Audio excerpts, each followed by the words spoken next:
नमस्कार बच्चों, कैसे हो? आशा करती हूँ कि आप सब अच्छे हो। I welcome you all to today's online class. I'm not going to take class today, but we will revise today. Revise the question answer of each lesson. I had covered 3 lessons, that is one from each portion: poetry, prose, grammar and supplementary reader. So that is four parts are there. This time your question paper will be little different, as you are coming from 8th to 9th, so it is not like 8th standard, it is different. See, it is divided into 4 parts. First one is comprehension, that is Khand Kha. Khand Kha will be grammar. Khand Ga will be prose, poetry and supplementary reader. And Gha will be essay and other things. This time only essay will be there, but the model will be same. Prose we had covered one lesson, that is Raidas Path.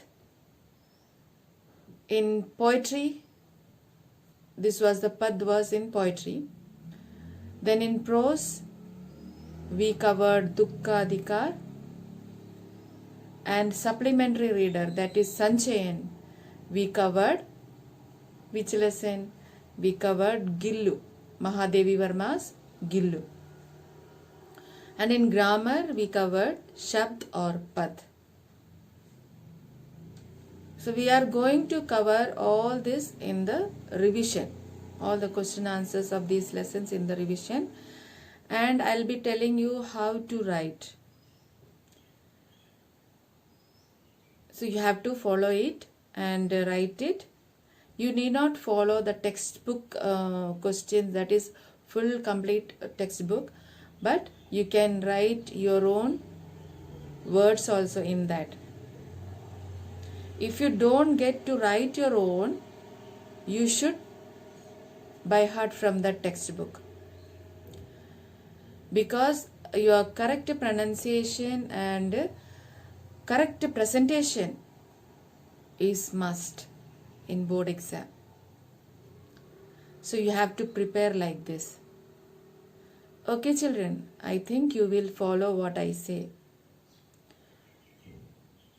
So we will move on to our revision.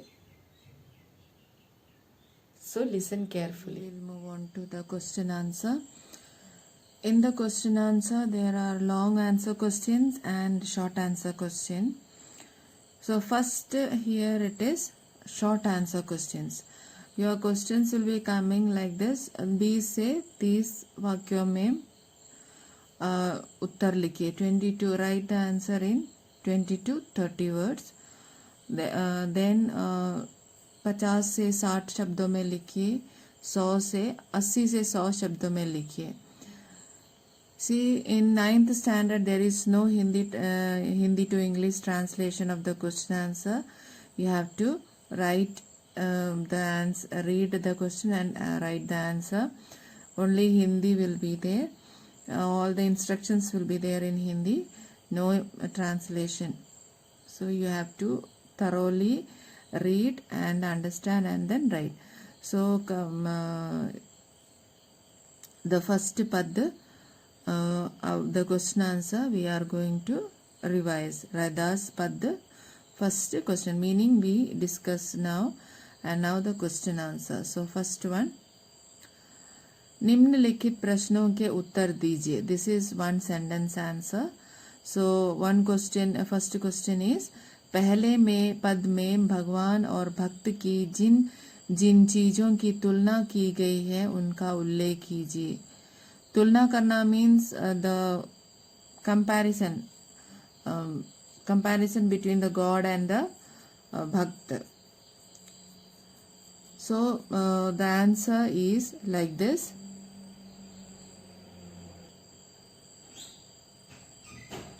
The first question's answer is पहले पद में भगवान और भक्त की निम्नलिखित चीजों से तुलना की गई है। You have to take one each and write. भगवान की चंदन से और भक्त की पानी से की गई है। भगवान की घन वन से और भक्त की मोर से की गई है। भगवान की चांद से और भक्त की चकोर से, दीपक से और भक्त की बाती से, भगवान की मोती से और भक्त की धागे से, द लास्ट वन, भगवान की सुहागे से और भक्त की सोने से। So this is the way you have to write when this question is coming. You have to select all the things and then write like this. Okay. Now second question. पहले पद की प्रत्येक पंक्ति में अंत में तुकांत शब्दों के प्रयोग से नाद सौंदर्य आ गया है, जैसे पानी, समानी आदि। इस पद में से अन्य तुकांत शब्द, चांड का तुकांत means the rhyming words. You have to select the rhyming words from the pad and you have to write it. Okay, so we will find out the tukant shabd. See, these are the anya tukant shabd. See here, mora, chakora, bati, rati, dhaga, suhaga, dasa, raidasa. Then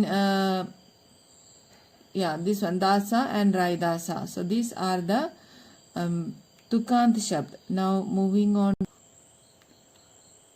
पहले पद में कुछ शब्द अर्थ की दृष्टि से परस्पर संबंध है, ऐसे शब्दों को चार्ट कर लिखिए. The two words have similarities, so that you have to find out and write. See the similarities, that this one, चंदन, बास. So what is the chandan for smell? So like that. Ghan, it is more. Chand, it is chakor. Moti, it is dhaga. Sona, it is suhaga. Then Swami, it is das. So in this paragraph, that is in this pad, he is combining with the things. So chandan he is combining with bas, smell. And ghan he is more, chand is chakor, moti is dhaga, sona is suhaga, and swami is dasa. So the combination that you have to mention here. Now next one.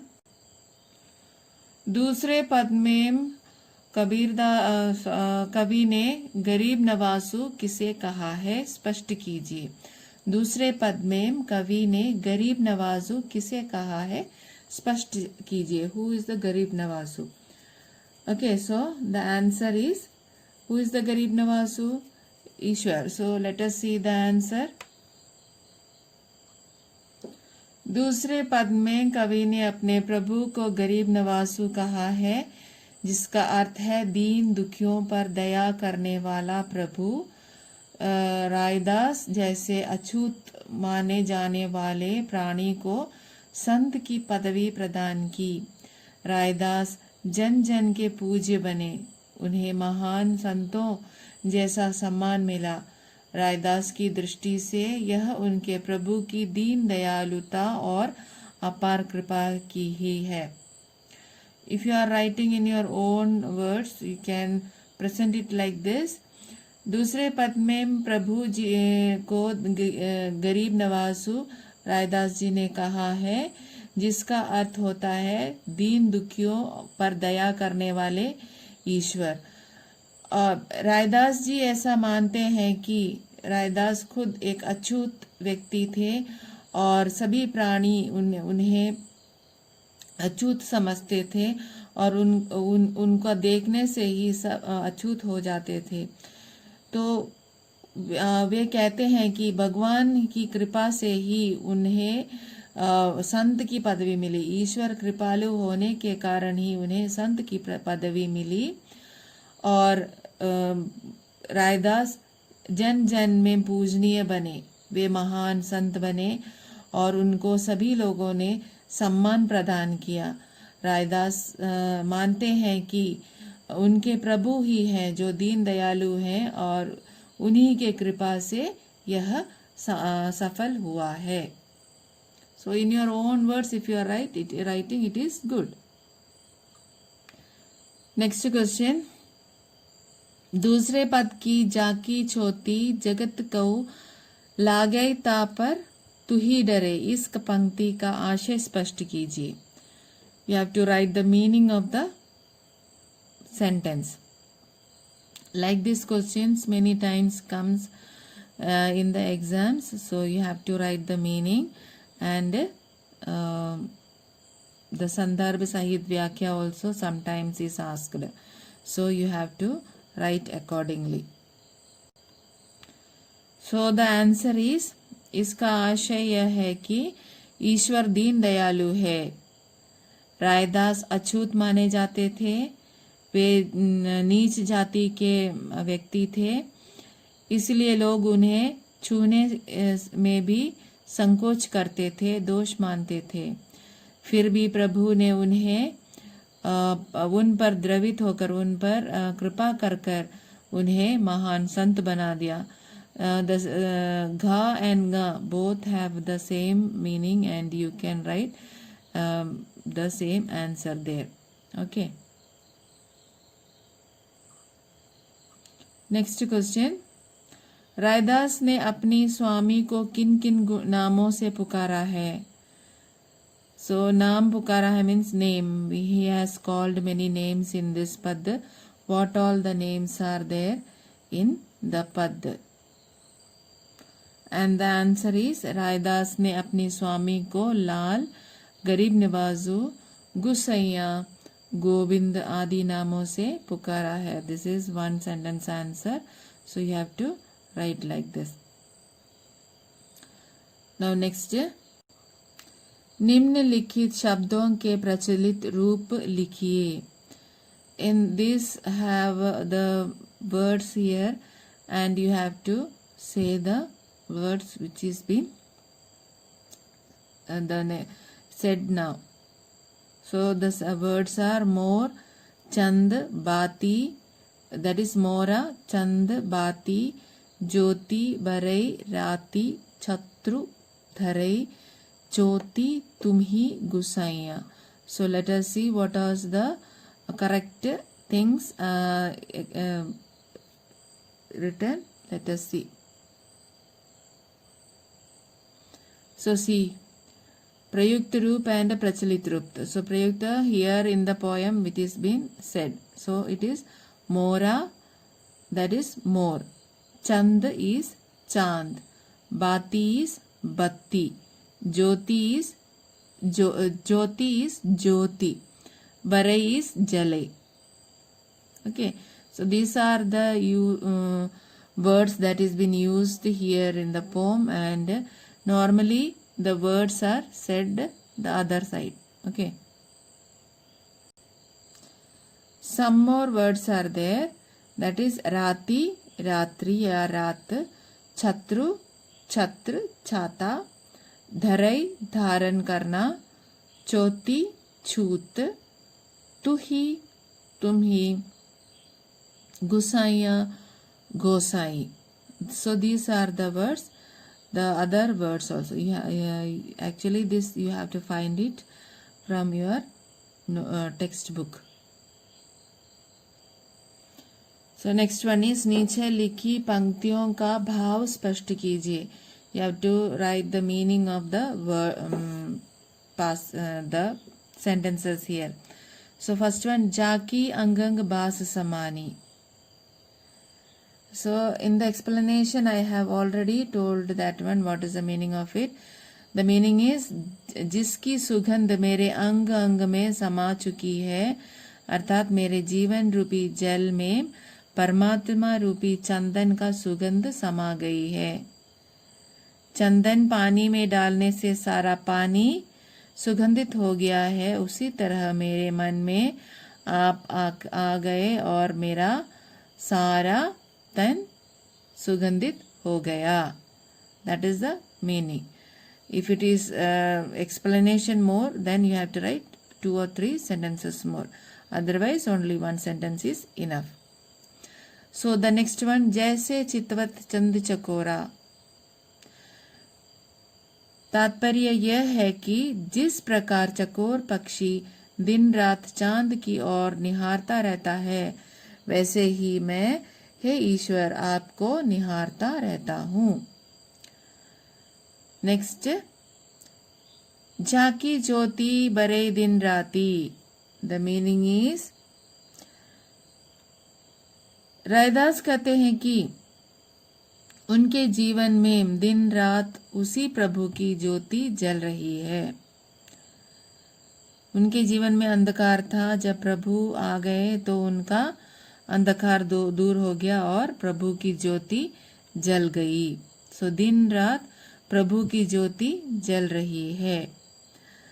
Next one, ऐसी लाल तुझ बिनु कौन करे. रायदास जी यहाँ कहते हैं कि उनके जीवन में प्रभु ही सर्वप्रथम है और सर्व समर्थ है. वे दीन दयालु है, कृपालु है. वे, उनके पास इतनी शक्ति है.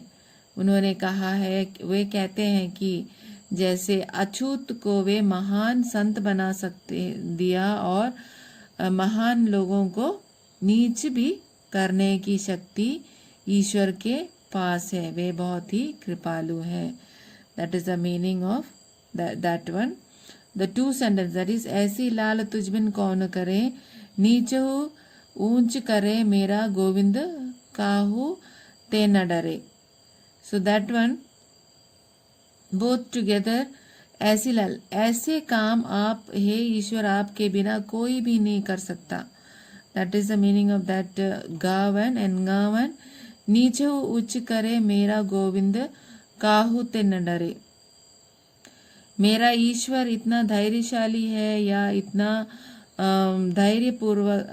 धैर्य है उनमें कि वे कुछ भी कर सकते हैं. नीचे लोगों को ऊंचा कर सकते हैं और उच्च वर्ग के लोगों को नीचा कर सकते हैं. And you have to write like this.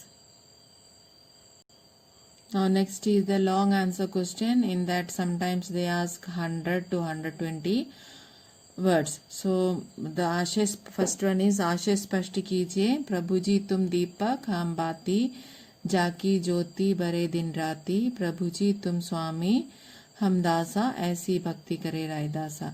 So the meaning I have explained. That also you can write. And here the answer is like this.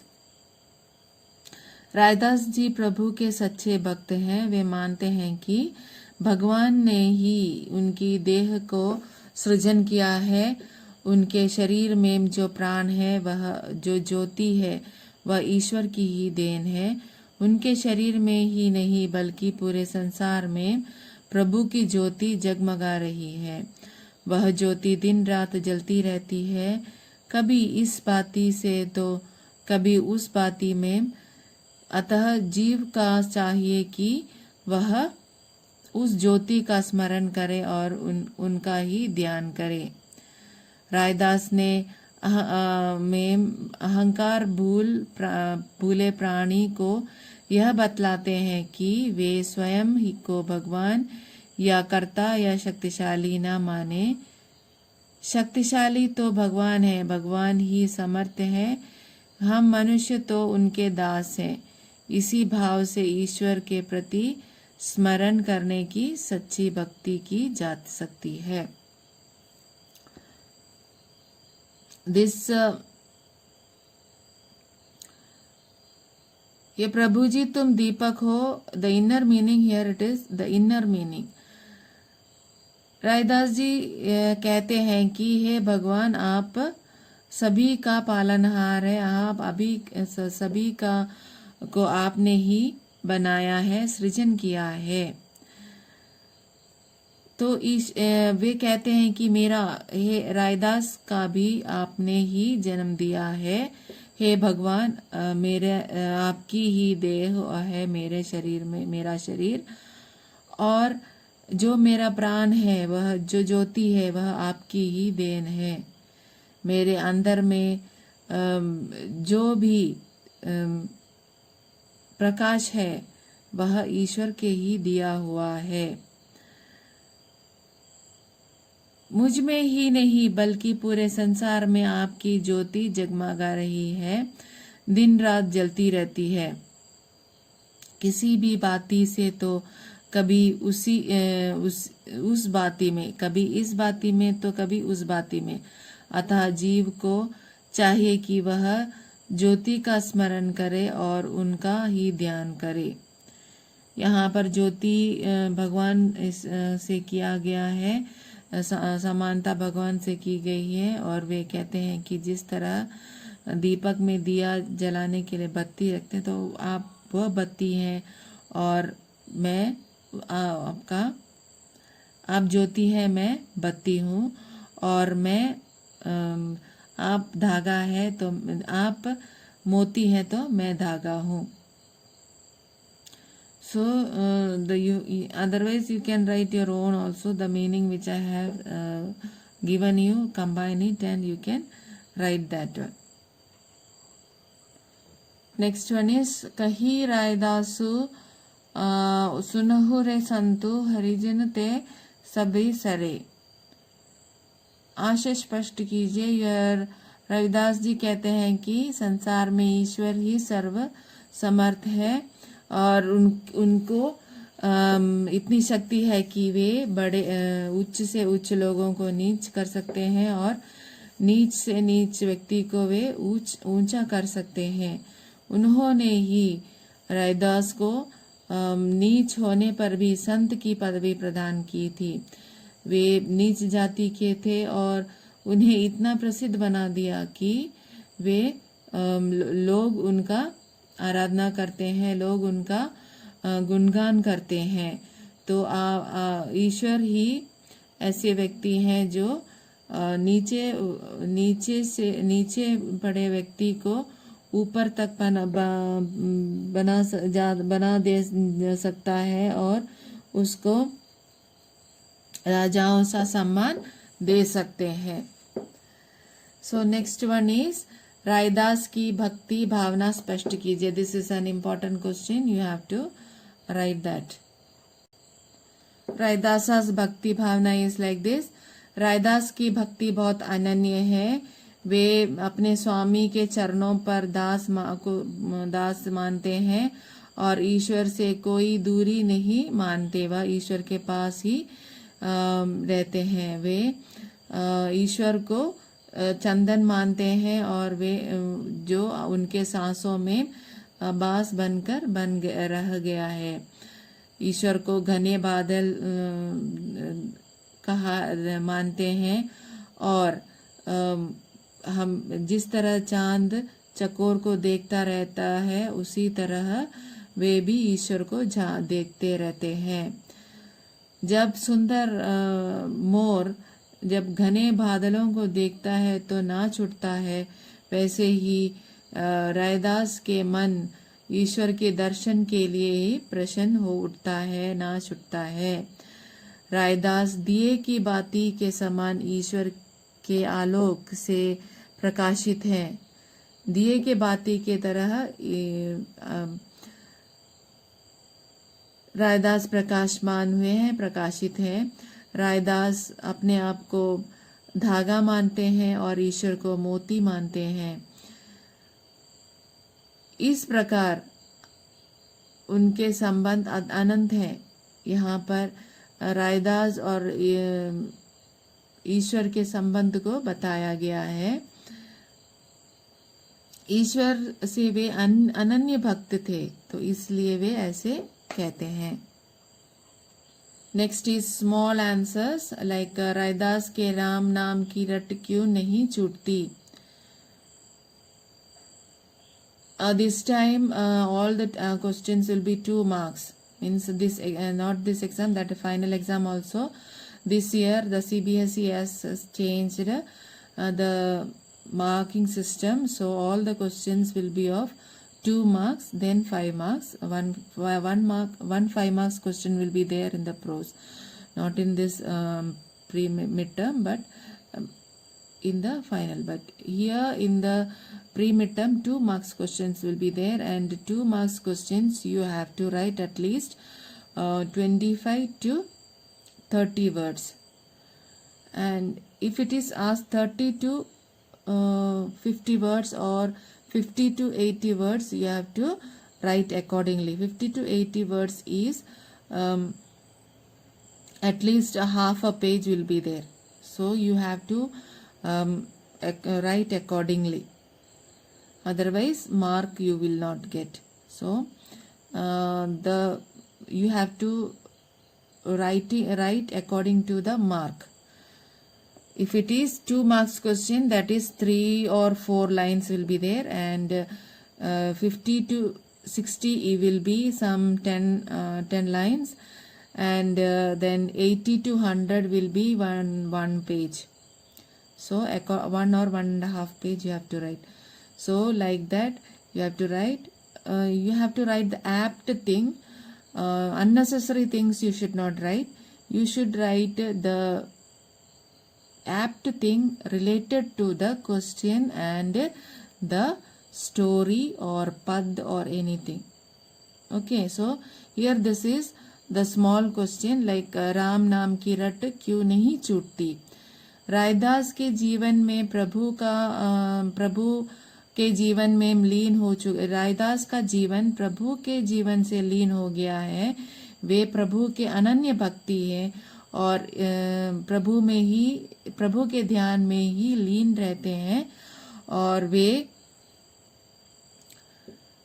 अपने आप को पानी और ईश्वर को चंदन मानते हैं, और चंदन की सुगंध की भांति वे पानी में जिस तरह से चंदन घुल जाता है, वैसे ही उनके मन में ईश्वर घुल चुके हैं. और चकोर जिस तरह से चांद को देखता ही रहता है, निहारता ही रहता है, उसी तरह रैदास ईश्वर को निहारते रहते हैं, और जब ईश्वर दिखाई देता है तो वे बहुत प्रसन्न होते हैं. और इसलिए रैदास के मन से या मुख से राम नाम की रट नहीं छूटती. वे हमेशा राम नाम की रट लगाते रहते हैं. See, this is my own sentence, and in the answer sheet it is different, little bit different. Like this you have to create your own sentence which should be the same meaning of the pad or any prose question answer. Okay, so this is the way you have to write. Next question. Raidas को क्यों प्रतीत होता है कि उनके प्रभु उन पर द्रवित हो गए हैं. मीन्स उनसे बहुत ही दयालु होकर उनसे बहुत कृपा की है. द्रवित का मतलब, द मीनिंग ऑफ द्रवित मीन्स कृपा करना. रायदास जी जाति के चमार हैं, यानी बहुत ही नीच जाति के मनुष्य थे रायदास. समाज में वे अछूत माना जाता था. लोग उनके छूने को पाप मानते थे. ऐसे नीच रैदास को प्रभु ने कृपा कर कर उन्हें बहुत प्रसिद्ध संत बनाया. उन्हें समाज में उच्च वर्ग ने भी खूब आदर सम्मान दिया. इसीलिए उन्हें लगा कि वह उन पर ईश्वर की कृपा है, और यह कृपा से प्रभु उन पर द्रवित होने का प्रमाण है, यानी उनका कृपा करने का प्रमाण है.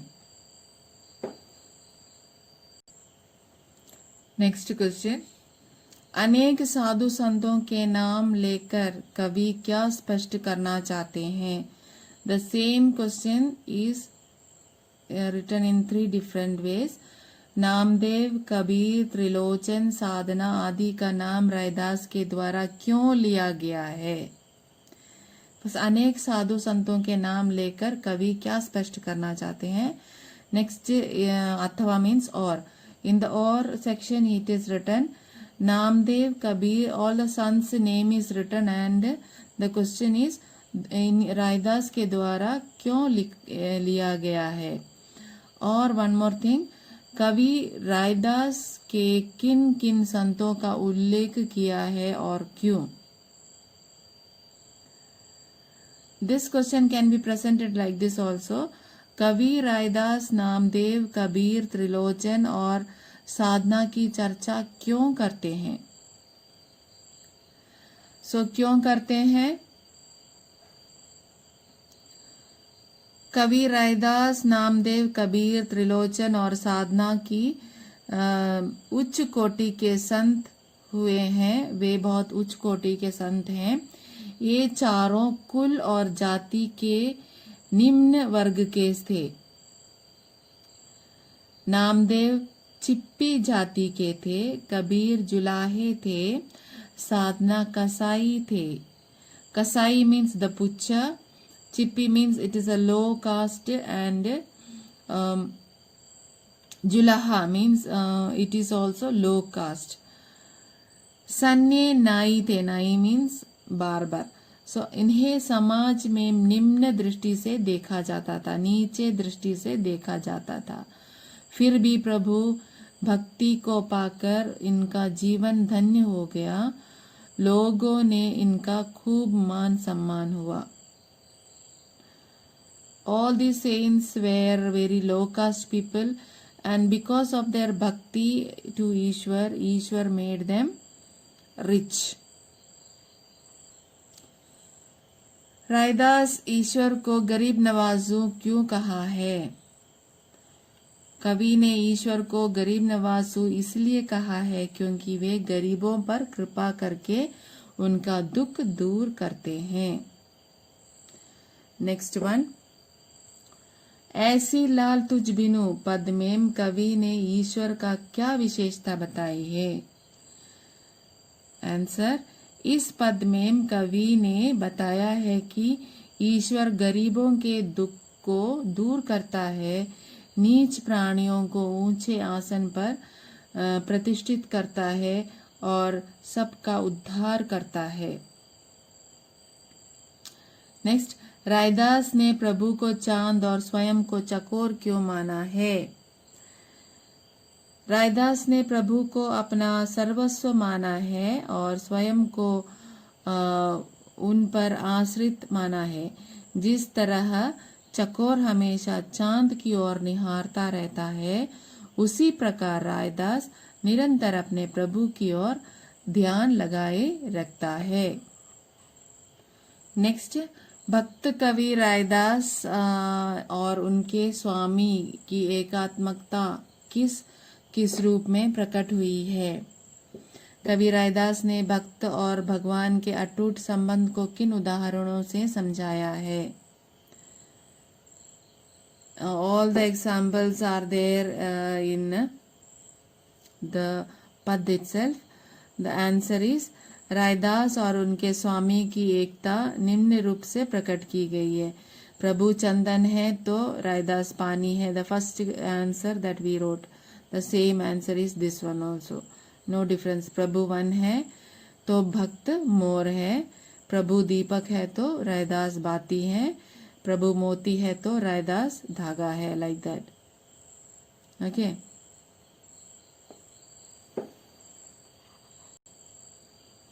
नेक्स्ट, रैदास अब कैसे छूटे पद का भाव लिखिए. दैट पद्स full meaning summary you have to write. सो इस पद का मुख्य भाव यह है कि रैदास अपने ईश्वर के साथ एकात्म हो गया है. उसमें और ईश्वर में कोई अंतर नहीं रह गया है. प्रभु चंदन है तो वह पानी है. The same thing you have to write. प्रभु घने बादलों के समान है तो द और else you write the summary of the that is the अर्थ. अर्थ से full you write in this answer, no problem. So in Pad or in Doha, if the meaning you write for the question, you will get marks. The meaning or the question answers, questions will be different, but the same answer will be there, so no change.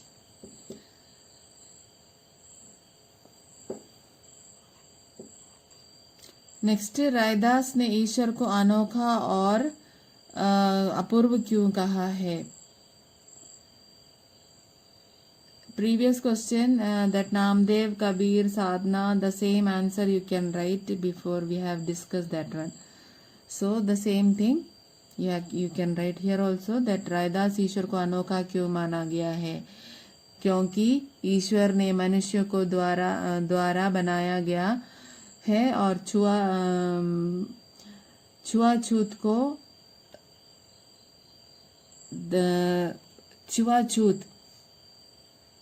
भी ईश्वर मनुष्य ने ही बनाया है और अछूत कहलाने वाले लोगों को भी उच्च स्थान पर प्रतिष्ठित करने वाला ईश्वर ही है.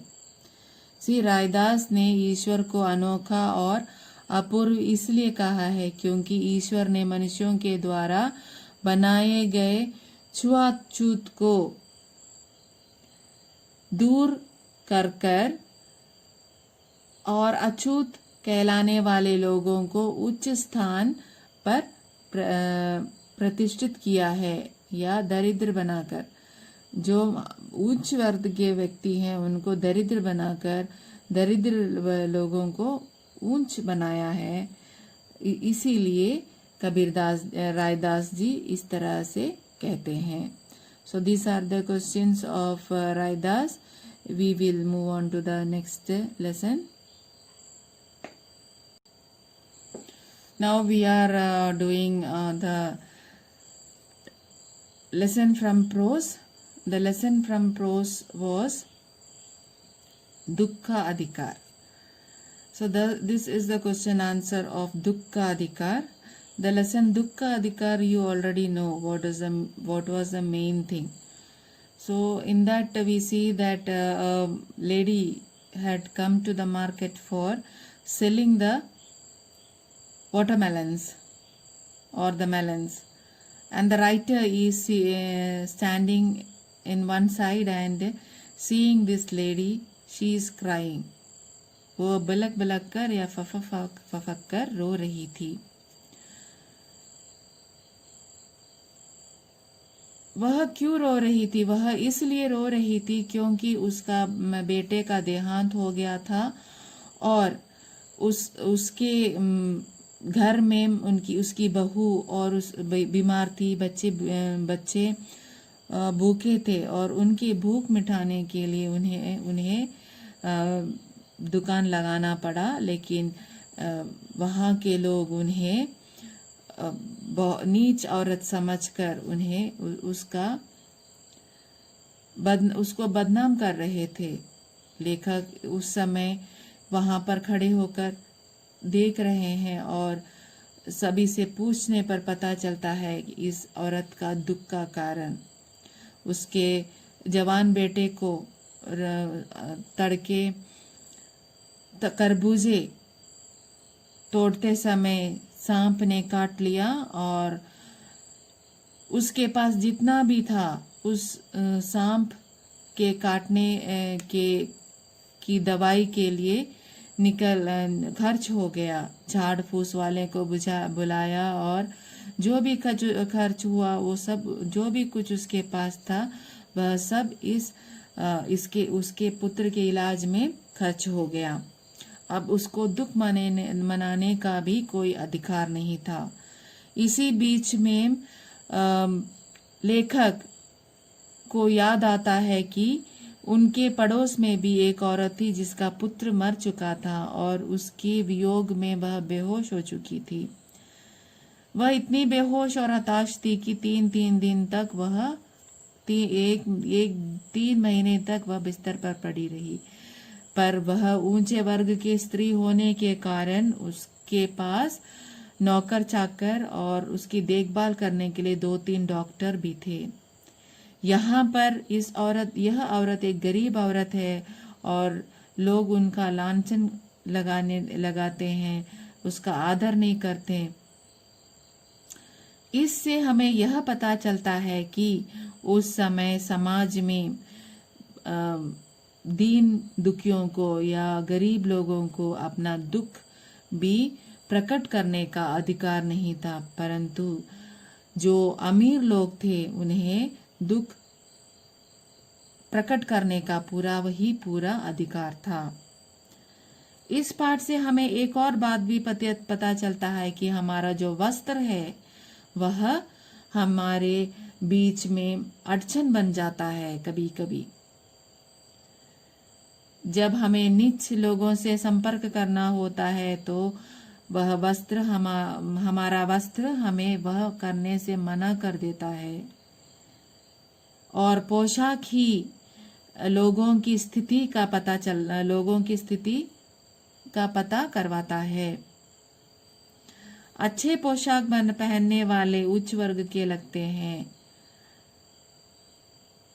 लोग अनेक अलग अलग के पोशाक पहनते हैं, काम करने जाते समय और स्कूल जाते समय सब अलग अलग पोशाक होता है। उसकी पोशाक से आदमी का पता चलता है। So this was the Hindi summary of the lesson. Now we move on to the question answer. The first question is maukhik, that is one sentence. Sometimes this kind of questions is also been asked as one word, one sentence answer or two sentence answer. This time it is only two sentence answer, 2 marks answer. So you have to write. If it is asked one sentence, you can write like this.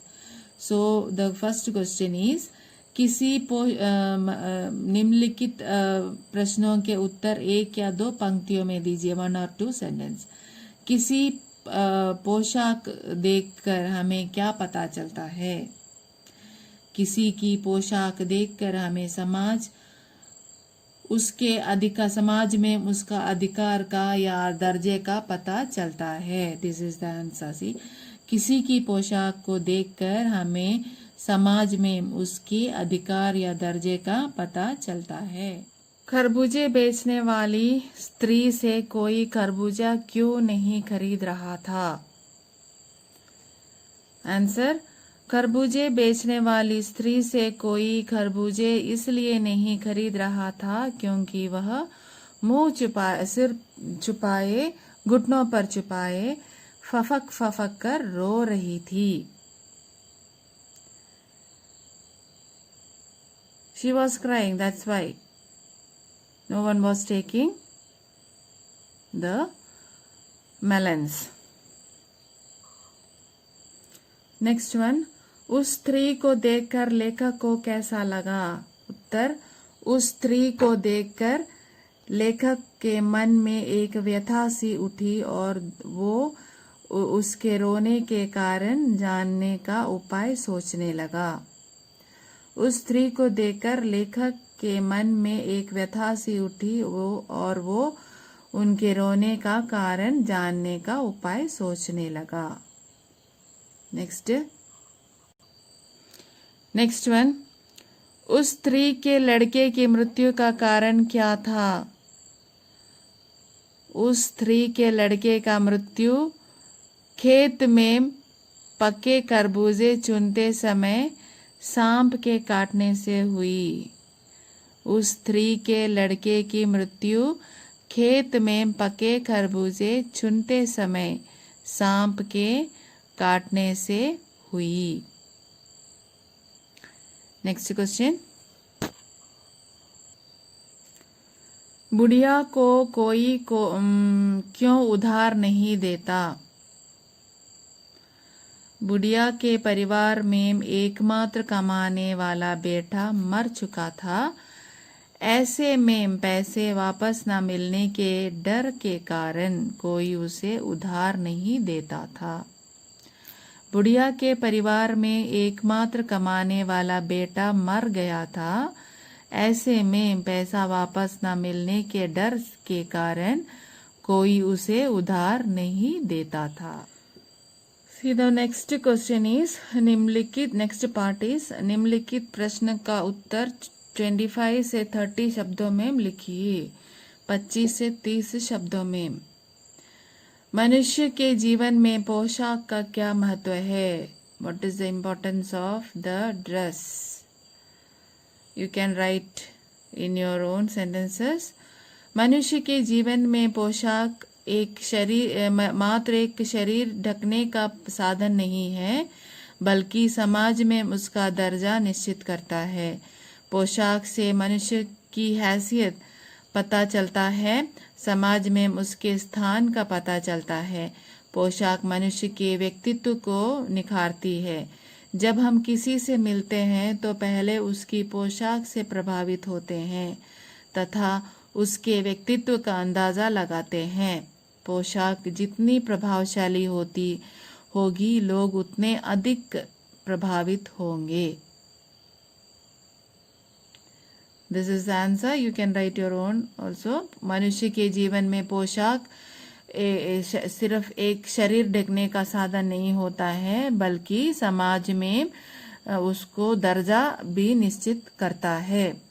पोशाक मनुष्य का हैसियत या उसका स्थान का तथा समाज में उसका स्थान का पता कराता है। पोशाक मनुष्य का व्यक्तित्व को और भी निखारती है।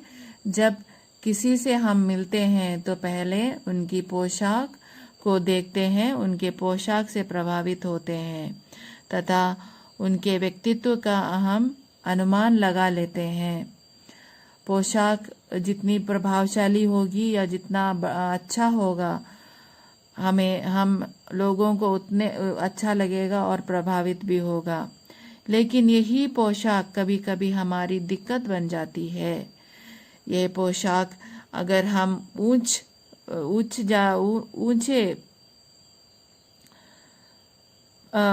वस्त्र पहने हो तो यदि कोई नीच वर्ग के लोग या नीच गंदी बस्तियों में या गलियों में हमें जाना हो तो यही वस्त्र हमारे बीच में अड़चन बनकर खड़ी हो जाएगी। हमें यह पोशाक उन तक जाने को मना कर देगा, क्योंकि हमें मन में यह शंका होगी कि हमारा वस्त्र मैला हो जाएगा। So this way also you can write. So पोशाक हमारे लिए कब बंधन और या अड़चन बन जाता? This I previously said. So here also you can write like that.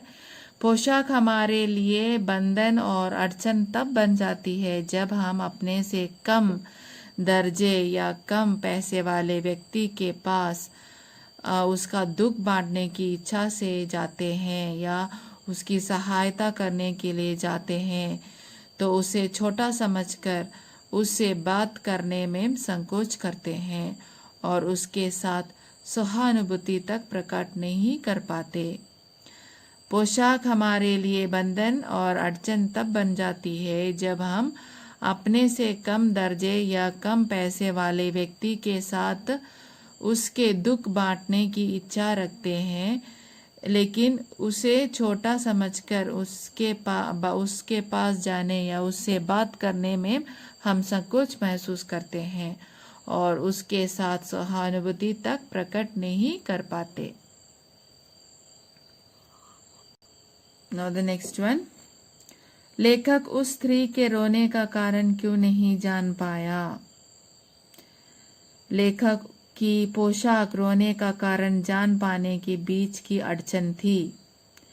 वह फुटपाथ पर बैठकर उससे पूछ नहीं सकता था, इससे उसके प्रतिष्ठा का ठेस पहुंचती।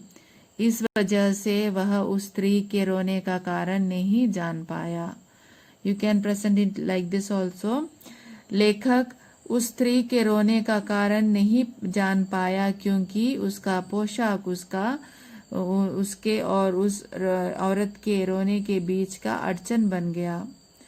लेखक फुटपाथ पर बैठकर उससे पूछ नहीं सकते थे। ऐसा लगता है कि लेखक उच्च वर्ग से थे और वे अच्छे पोशाक पहने हुए थे, इसी कारण उनके मन में यह शंका थी कि उनका वस्त्र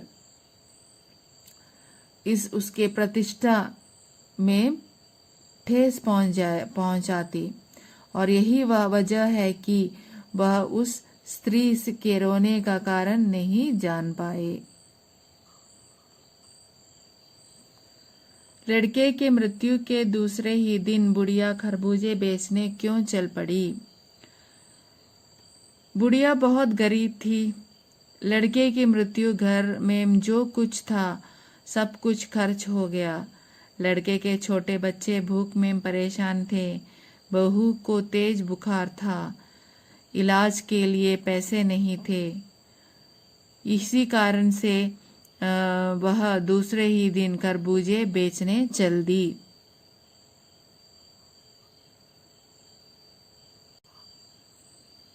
बुढ़िया के दुख को देखकर लेखक को अपने पड़ोस की संभ्रांत महिला की याद क्यों आई? In the summary of the lesson, I had said this one. लेखक को बुढ़िया के दुख को देखकर अपने पड़ोस की संभ्रांत महिला की, संभ्रांत means the sometimes consciousness comes sometimes it goes, so a type of mental or unconscious mind. So याद इसलिए आई क्योंकि उसके बेटे का ही भी देहांत हुआ था। वह दोनों के दुख के तुलना करना चाहता था। दोनों के शौक मनाने का ढंग अलग अलग था। धनी परिवार के होने के वजह से वह उसके पास शौक मनाने के समय थी, असीमित समय थी, और बुढ़िया के पास शौक का अधिकार भी नहीं था। See, this same question may be of 50 to 60 or 70 words. So you can extend it like this. समय था और बुढ़िया के पास शौक करने का अधिकार भी नहीं था। समाज में, I will say this once again, लेखक को बुढ़िया के दुख को देखकर अपने पड़ोस की संभ्रांत महिला की याद इसलिए आई क्योंकि उसके बेटे का देहांत हुआ था और दोनों के दुख के तुलना करना चाहता था। दोनों के शौक के मनाने का ढंग अलग था। धनी परिवार के होने की वजह से वह उसके पास शौक मनाने का असीम समय था और बुढ़िया के पास शौक मनाने का अधिकार भी नहीं था। उस संभ्रांत महिला को देखरेख के लिए 3-4 नौकर थे और 3-3 डॉक्टर थे। वह हर आधे घंटे में बेहोश हो जाती थी तो तुरंत ही उसे देखने के लिए लोग नौकर आ जाते थे। पर यहाँ पर बुढ़िया अकेली थी और बुढ़िया के शौक भी अलग था। इस बुढ़िया गरीब होने के कारण सभी उस पर लांछन भी लगाने लगे। वह इतनी गरीब थी कि उसका जुगाड़ करने के लिए उसे खरबूजा बेचने के लिए बाजार में जाना पड़ा, लेकिन लोग उसे अपमानित करने लगे। सिर्फ रोने का, वह सिर्फ वहां बैठकर रोती ही रही और उसका कुछ फल भी नहीं हुआ। कहानी से यह पता चलता है कि गरीब लोगों को दुख करने का अधिकार नहीं है, पर धनी लोगों को उसका अधिकार है। So this will be 80 to 100 words or 60 to 70 words. This you can extend it like this. Okay, the same question like this you can extend it by taking the portion from the lesson. Okay. See, this is the question of 50 to 60 words. So line is also big. Previously the line was small, so 1 or 2 lines are more. So first question here, बाजार के लोग खरबूजे बेचने वाली स्त्री के बारे में क्या क्या कह रहे थे? अपने शब्दों में लिखिए, you have to write in your own words. बाजार के लोग खरबूजे बेचने वाली स्त्री के बारे में तरह तरह की बातें कह रहे थे। कोई घृणा से थूक रहा था, कोई बेहया कह रहा था, कोई उसकी नीयत को दोष दे रहा था, कोई कमीनी, कोई रोटी के टुकड़े पर जान देने वाली कहता, कोई कहता कि इसके लिए रिश्ते का कोई मतलब नहीं है, कोई अहमियत नहीं है। परचून वाला लाला कह रहा था कि इसके लिए अगर मरने जीने का कोई मतलब नहीं है तो दूसरों का धर्म ईमान क्यों खराब कर रही है। इस तरह के लांछन लगाकर इस बूढ़ी औरत को अपमान कर रहे थे। So this way you have to right.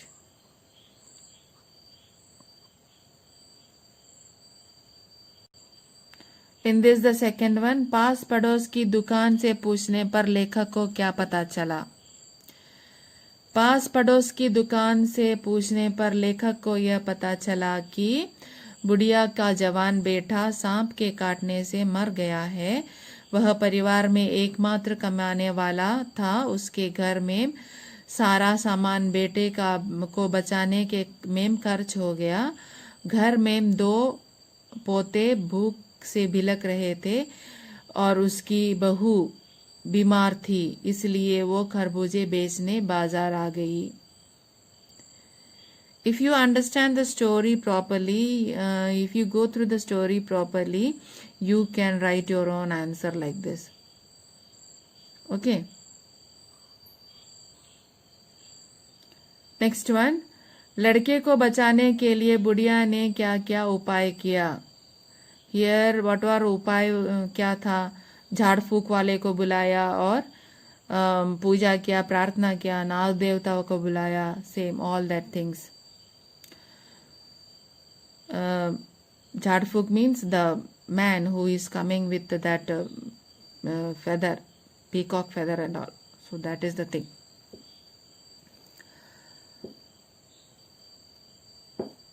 लड़के के मृत्यु होने पर बुढ़िया पागल सी हो गई थी। वह जो कर रही सकती थी उसने किया। वह ओझा को बुलाई, झाड़ना फूकना हुआ, नाग देवता की पूजा की।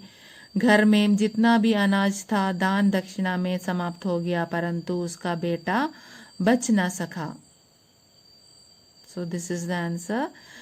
You can add some more sentences also from the textbook with your own. Okay. The fourth one, लेखक ने बुढ़िया के दुख का अंदाजा कैसे लगाया। Previously I had discussed this question about the 2 situations. See, लेखक उस पुत्र वियोगिनी के दुख का अंदाजा लगाने के लिए पिछले साल अपने पड़ोस में पुत्र की मृत्यु से दुखी माता की बात सोचने लगा, जिसके पास दुख प्रकट करने का अधिकार तथा अवसर दोनों था, परंतु यह बुढ़िया तो इतनी असहाय थी कि वह ठीक से अपने पुत्र की मृत्यु का शोक भी नहीं मना सकती थी। This you can present in if it is 60 to 70 words, you can extend more, which I told you last time. So same question, but they are asking 20 to 30 words, then 50 to 60 words, then 80 to 100 words. The same question will be there, but you have to extend the words or sentences accordingly. If you write small, you will not get marks. You have to write up to that one, and that should be the correct thing. Okay. In those lines you can add these sentences also, which I told earlier. इसलिए वह दुख मना सकी, परंतु बुढ़िया गरीब थी। भूख से बिलखने वाले बच्चों के लिए पैसे कमाने के लिए निकली थी। उसके पास ना सहूलियतें थी और ना समय। वह दुख न मना सकी, उसे दुख मनाने का अधिकार भी नहीं था, इसलिए शीर्षक पूरी तरह सार्थक प्रतीत होता है।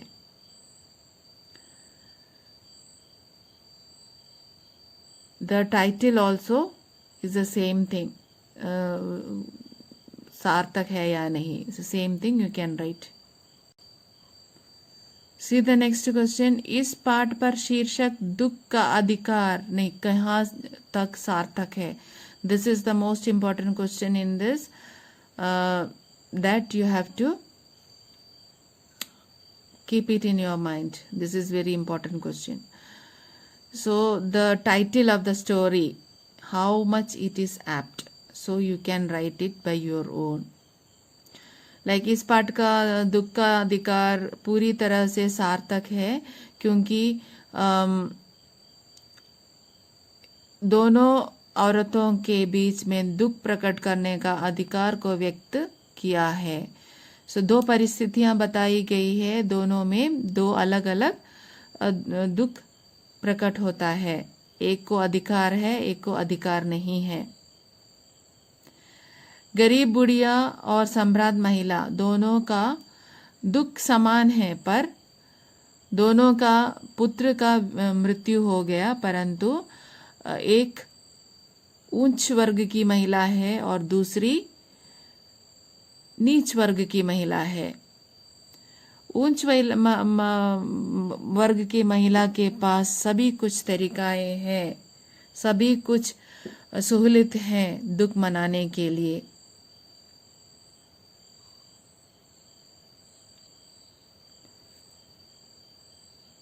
इस बूढ़ी औरत के पास समय नहीं है, नौकर नहीं है, चाकर नहीं है, लेकिन उस सम्राट महिला, उस उच्च वर्ग की महिला के पास नौकर है, चाकर है, तीन डॉक्टर है उसकी देखभाल करने के लिए। बेहोशी में पड़ी है और उसकी देखभाल नौकर करते हैं, लेकिन इस बूढ़ी औरत के पास गरीब होने के कारण ऐसा सहूलियत नहीं है। उसके बच्चे भूखे मर रहे थे और बहू बीमार थी, पति के वियोग में वह बीमार हो चुकी थी, तो उनका पालन करने के लिए उसे बाजार में खरबूजे बेचने आना पड़ा और दुत्कार सहना पड़ा। यहाँ पर उसका अपमान हुआ, लेकिन उस अमीर औरत को सम्मान प्राप्त हुआ। इसलिए यह पाठ दुख का अधिकार, यह पाठ का शीर्षक दुख का अधिकार सार्थक है। So this way you have to write. Now the Gillu lesson. You know that Gillu lesson, how it is, that Mahadevi Varma, written by Mahadevi Varma. She was having a pet squirrel and she looked after it very lovingly, and this squirrel was very much attached to her. How she got that Gillu, उसे कैसा मिला? गिल्लू को एक गिलहरी का बच्चा जो उनके बरामदे में गमले के पास मिला, जिसे कौवा उसे काटने को काट रहे थे, और महादेवी वर्मा ने उन्हें उस गिलहरी के बच्चे को बचाया और उसकी मलहम पट्टी की और उसको दूध पिलाया, और 1-2 घंटे में वह अच्छा हो गया। उसके बाद गिलहरी का बच्चा उसी के घर में रहा, उसके लिए एक घोंसला बनाकर दिया और खाना खिलाती थी और उसके देखभाल अच्छी तरह से करती थी। और जब गिल्लू बड़ा हो गया तब उसको झाली से बाहर जाने का भी इजाज़त दे दिया। और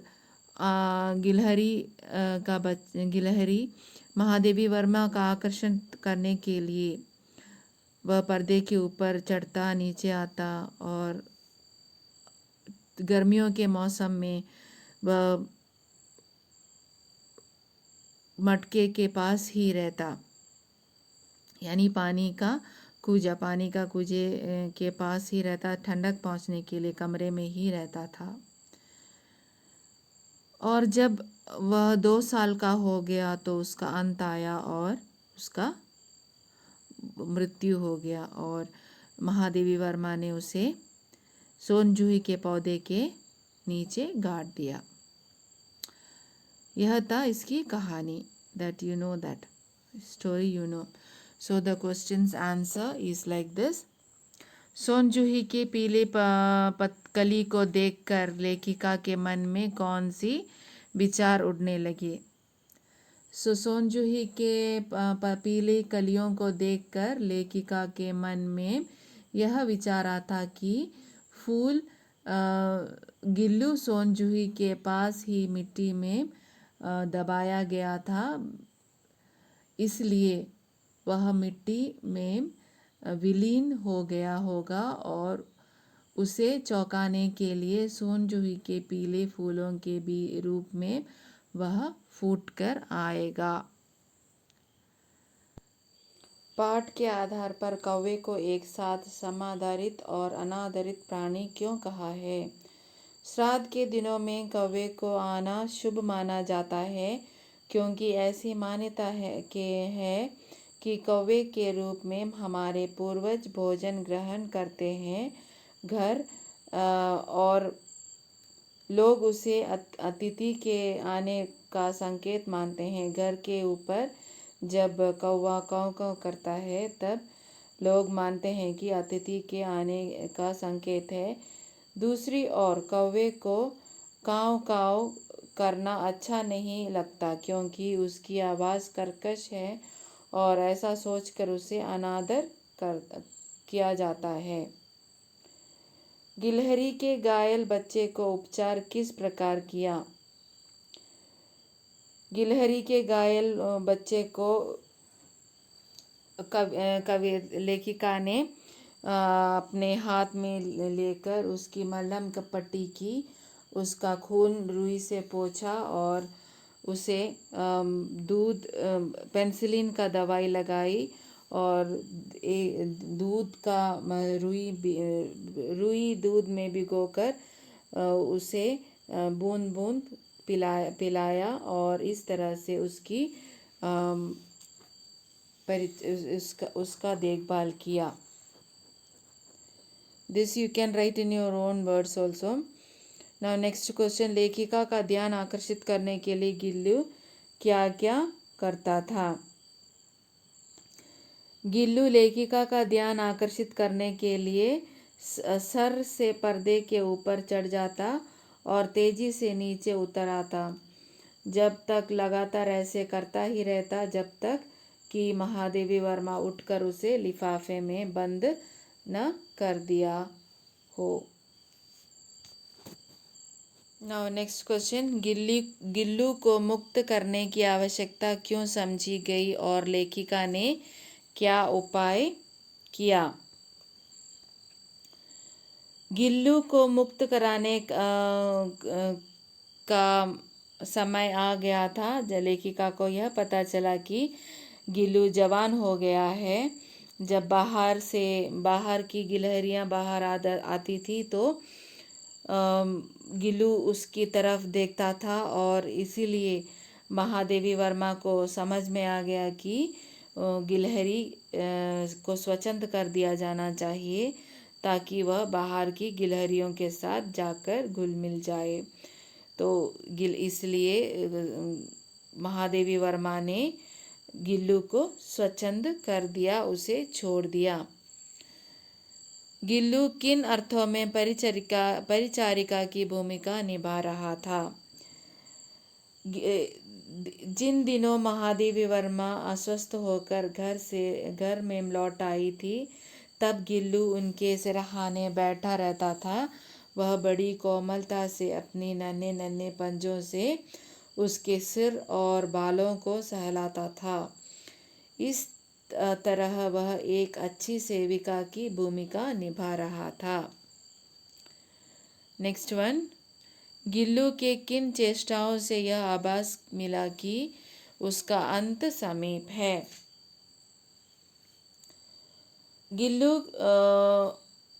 दिन भर कुछ भी नहीं खाता था और वह रात को अपना झूला छोड़कर महादेवी वर्मा के बिस्तर पर आ गया और उसकी उंगली पकड़कर हाथ में चिपक गया और चुपचाप वहाँ पे लेटा रहा। इस चेष्टा से लेखिका को पता चला कि अब वह उसका अंत आ गया है। प्रभात की प्रथम किरण के स्पर्श के साथ ही वह किसी और जन्म के लिए सो गया। आशय स्पष्ट कीजिए। जैसे ही प्रभात की पहली किरण ने गिल्लू का स्पर्श किया, वैसे ही गिल्लू के प्राण छोड़ उड़ गए और उसकी जीवन लीला का अंत हो गया। वह संभवतया दोबारा जन्म लेने के लिए मृत्यु के गोद में सो गया। सोनजूही की लता के नीचे बनी गिल्लू की समाधि में लेखिका के मन में किस विश्वास को जन्म दिया? सोनजूही के लता के नीचे बनी गिल्लू की समाधि में लेखिका का मन बेल लता से के पीले रंग के छोटे से फूल के रूप में गिल्लू का पुनः जन्म होगा। लेखिका यह समझती थी कि वसंत के समय सोनजूही में फूल लगेगा और गिल्लू फूल के रूप में जन्म लेगा। In this big question also will be there like 30 to 60 to 80 words or 80 to 100 words. Sometimes outside question will also be asking like पालतू पशु मानवीय परिवर्ष के आधारपूर्वक लगते हैं। ऐसे कुछ पशु पक्षियों का वर्णन करके गिल्लू के कहानी की दृष्टि से आप दीजिए। और else you can some questions are like this. Gillu कहानी मात्र एक गिलहरी का बचाने की कहानी है, बल्कि जीव मात्र के प्रति मनुष्य की संवेदनशीलता को जगाने का प्रयास है। Sometimes this question also comes पशु पक्षियों के बारे में पशु पालन के लिए आप किस तरह से उनकी परिचर्चा करेंगे, आप उसकी सेवा कैसे करेंगे। This type also questions are coming that you have to write in your own. Okay, so यह गिल्लू पाठ से हमें पशुओं के जीवन मूल्य की क्या सीख मिलती है। What lesson we get from the Gillu lesson. This type also will come.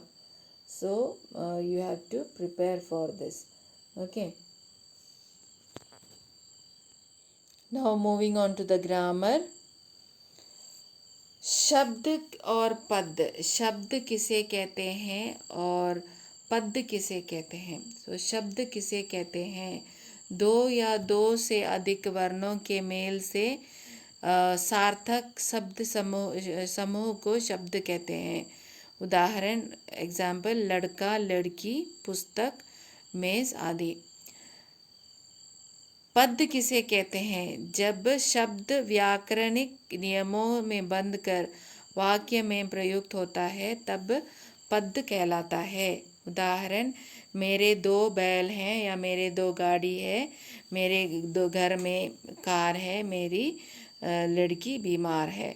This is the example of पद। नाउ नेक्स्ट, शब्द और पद में अंतर।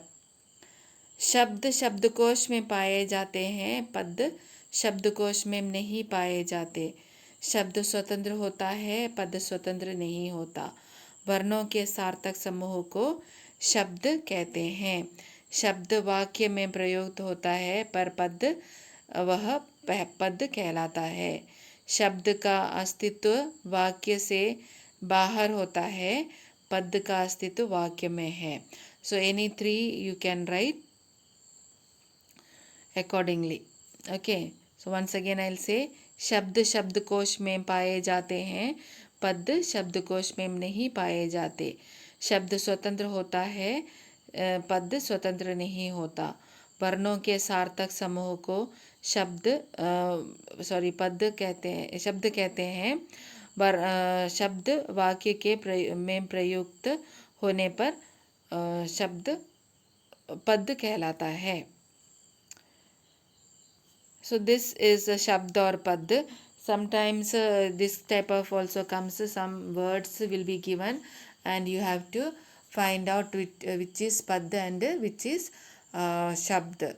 और it may ask रेखांकित वाक्यों में या रेखांकित अक्षर शब्द में कौन सा है पद या कौन सा पद है, कौन सा शब्द है.